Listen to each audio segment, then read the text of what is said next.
King Caesar and Godzilla are two very strong kaijus. And sometimes I do wonder who would win in a fight, Godzilla or King Caesar. And in today's video, I will be finding that out right now.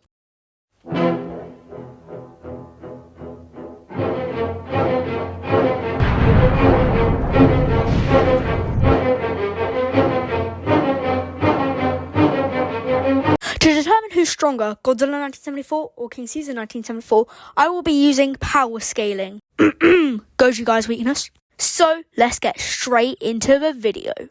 Starting off with core strength. It's very clear that both kaijus are very strong, but we're not talking about all powers and speed in general, we're talking about pure muscle. In this scene right here, we see King Caesar run into Mechagodzilla and fall back over. And just that shows that he isn't really strong in core strength. But Godzilla twisted his head all the way around while Mechagodzilla was resisting, which just shows that Godzilla has pure strength. Let me explain to you guys how strong you have to be to do this. While a robot is processing and moving, you have to push it so it goes the other direction. That's impressive. While King Caesar ran into it and fell over. So I'm going to have to give a point to Godzilla for this round. Anyway, moving on to the next round. This round is going to be about durability. Both King Caesar and Godzilla can take a lot of hits. However, Godzilla can bleed very easily and get damaged. While King Caesar over here is, well, his skin is pure brick, except it's 10 times stronger than normal brick.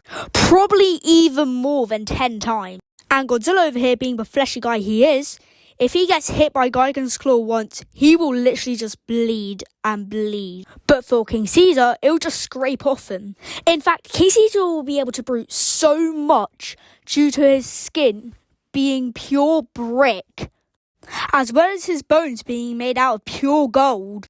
And since he's a kaiju, the gold will probably be extremely hard to break.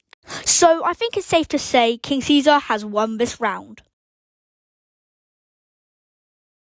Next round is abilities. So first, I'm going to go through all of Godzilla's abilities. So Godzilla has a variety of different abilities, such as his atomic breath, his regeneration ability, and in this movie, he even has magnetic abilities. However, there's one problem. King Caesar can counter basically all of his abilities. You see, King Caesar has this move where he could counter the opponent's atomic breath or beam attack, which means Godzilla's atomic breath is kind of useless in this fight. And for his magnetic ability, well, King Caesar's not really magnetic, is he? So for this round, I'm going to have to give the point to King Caesar once again. For the next round, the round will be about battle IQ, as well as experience.